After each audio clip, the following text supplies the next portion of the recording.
Child labor. That's something you hear about happening in sweatshops overseas, right? Countries of the usual suspects: China, North Korea, Somalia, Venezuela. It would never happen here. Nah, couldn't. I mean, we're better than that.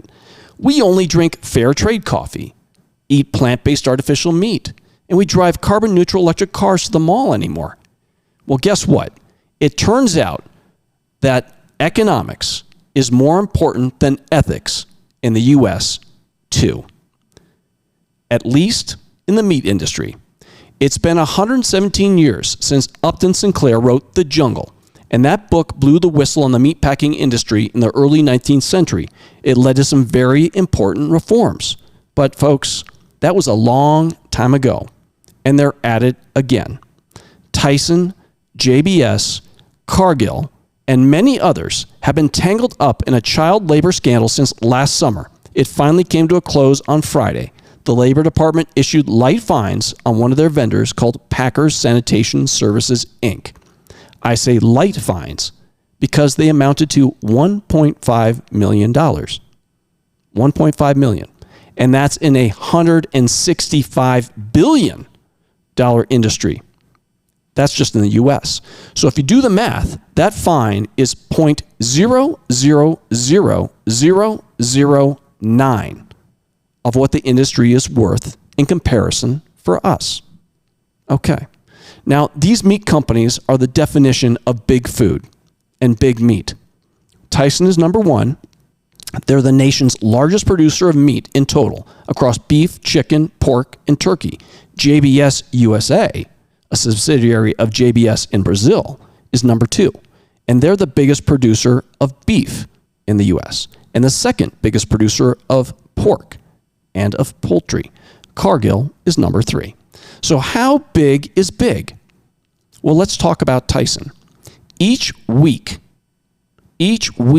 Tyson slaughters or harvests, that's our new politically correct term, each week they harvest 42 million chickens, 17 million pigs, 3.5 million head of cattle, and 1.5 million turkeys. That's each week. And that's just Tyson. Now, like I said, it turns out that one of their sanitation contractors, Packers Sanitation Services, Inc., has been using kids to clean up after all that killing, cutting, and processing is done for the day at their plants. Since at least last August, when this thing was first detected, and I'm sure it was going on long before then. Now, 7 months later, right on time for the government, the Labor Department has finally completed their investigation. And what they found, over 100 kids between the ages of 13 and 17 doing hazardous jobs with hazardous chemicals and cleaning hazardous meat processing equipment like back saws and brisket saws and head splitters at these meat processing plants, these big meat processing plants across 8 different states. At least 3 of those kids sustained injuries. No idea what they were. Hope they weren't life debilitating. The cleaning company acted surprised and said what only they could say. Quote, "We have been crystal clear from the start. Our company has a zero tolerance policy against employing anyone under the age of 18 and fully shares the Department of Labor's objective in ensuring full compliance at all locations." Really? Is that why you had 102 kids on your payroll? Come on. Of course, the big meat companies that were subcontracting with the cleaning company had nothing to say. They were perfectly happy to let Packer Sanitation be the fall guy. Those kids were, after all, not employees of the big meat company. The Labor Department, part of big government, sided with big meat. Who would you expect?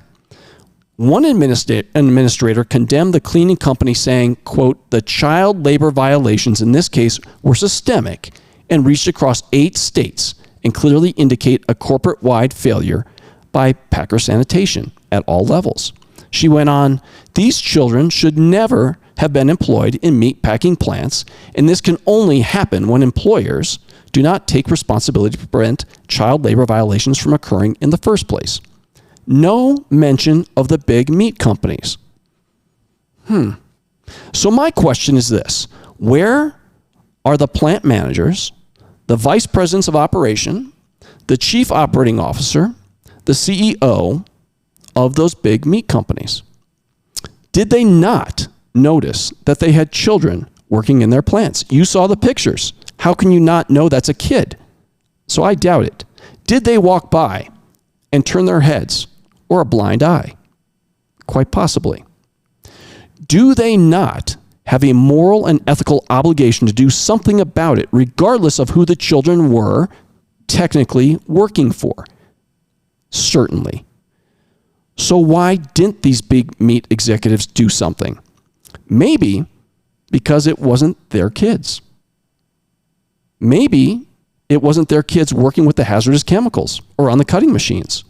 Maybe because labor is tight and just hard to come by, and they needed some warm bodies, regardless of how old they were, to do the cleaning, to do the mopping.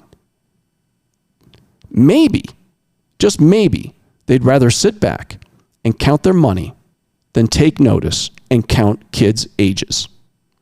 Thanks for tuning in, Wolfpack. Let me know what you think in the comments. Until then, keep fighting the fight and keep on prepping.